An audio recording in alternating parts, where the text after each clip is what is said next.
Hello, my friends, and welcome back. Thank you for being with me again today. I got here 3 articles that I will put in this video with a short analysis of each of them. They're very pointed information that is disclosed in these 3 articles, and let's go and see what's going on here. They're interesting and some of them pathetic, I would say. So let's see. The first one is a Russia plans to, all these articles are coming from Fox News, and they are taken from Associated Press. And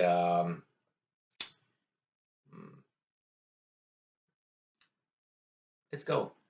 Russia plans to annex eastern Ukraine, US official says. So Russia plans to grab eastern Ukraine. Well, we all knew that this was one of the options, not options, the scenarios. And the Russians said, this is what we're going to do.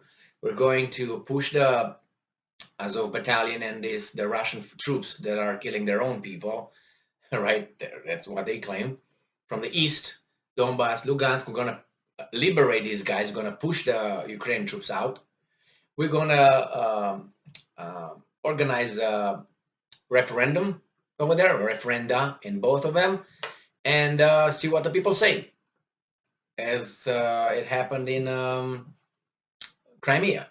If the people say, yeah, we want to be independent from a breakaway from Ukraine, the will of the people, the UN Charter, blah, blah, blah.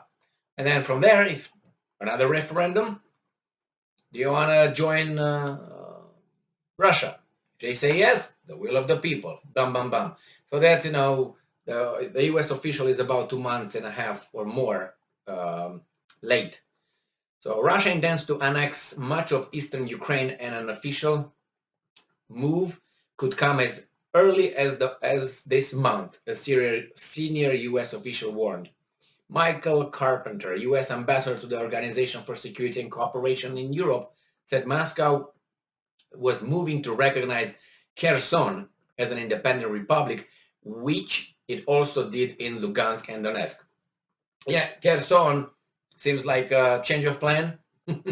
Well, I don't know if that's the case. I'm not sure what were the exact boundaries and set by the breakaway republics. And the way they did it, and the Russians did it in Crimea, stopped the guys from shooting, organized it. Now you can say, well, it was a fraud. Well, I have many examples, and one is in Europe of the same kind. So a lot of things happen like this, recognition, and all of a sudden that's it. Let's go to the next one. Next one is China not assisting Russia's war efforts, despite initially appearing to do so, U.S. intelligence. So if it comes from the U.S. intelligence, must be true.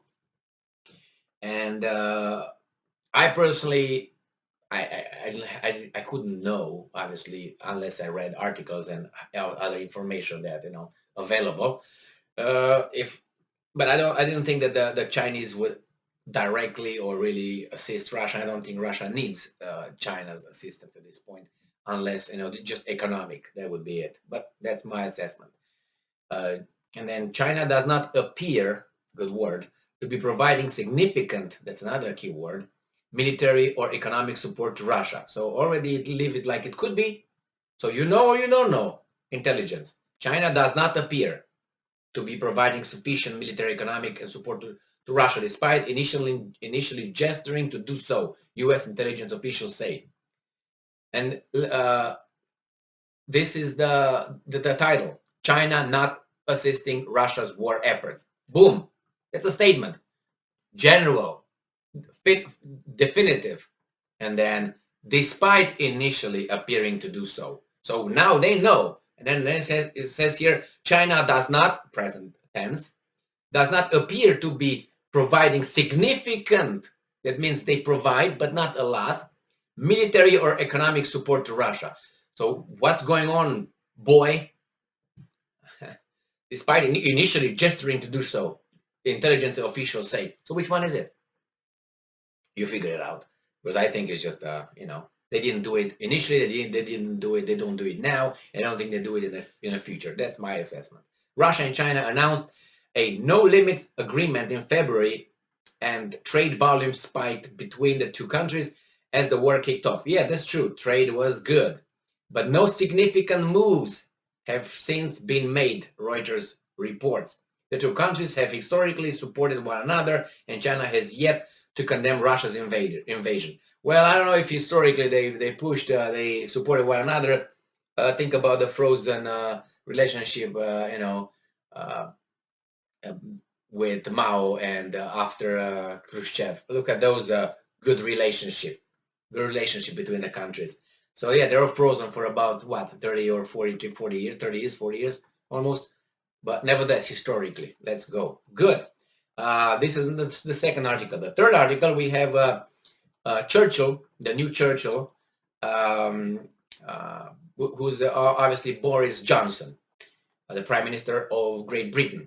And he says, Boris Johnson to Ukraine lawmakers, this is your finest hour. So he comes and lectures, the lawmakers. British Prime Minister Boris Johnson, in an address by video to Ukrainian Parliament Tuesday, told lawmakers in the war-torn country that this is Ukraine's finest hour. Well, I think Ukraine had some finest hours after the First World War, didn't they? And nothing really happened there, right? They gained their independence. Wasn't that their final hour? And then they blew it again. All right, so there we have. Johnson made the remarks, and he says, Ukraine's finest hour that will be remembered and recounted for generations to come.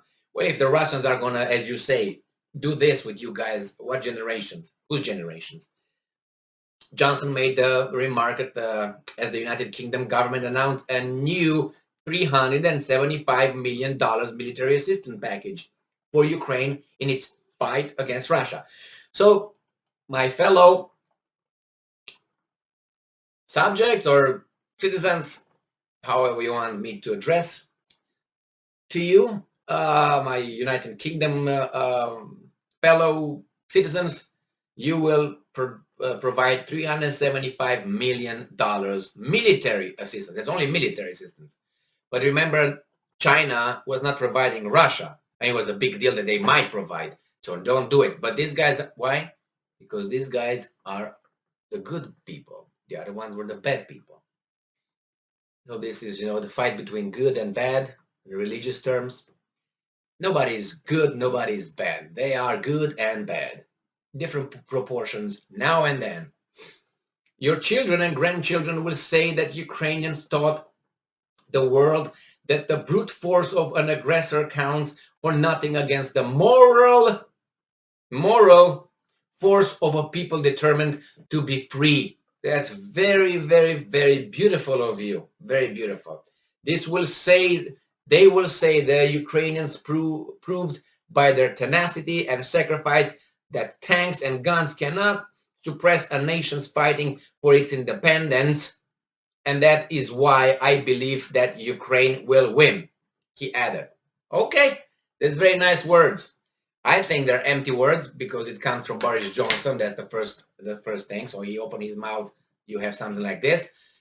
He just tried to imitate Churchill, addressing the British people at the outbreak of the, we're fine on the ground, we're fine on the beaches, that speech. And we'll never surrender. Good. So Boris Johnson here is, moreover, he stopped talking to you, my British friends. He's talking now to others. He's lecturing others, morality. Good for him. You guys pay out because you're doing great economically, UK. So militarily, but you're okay. You're on a good side. Whatever. You know what I mean. So these 3 pieces of news, interesting. I'm going to come with some more articles. Thank you very much for being with me again today. Stay strong, stay smart, look for the truth, and be just. See you in a moment.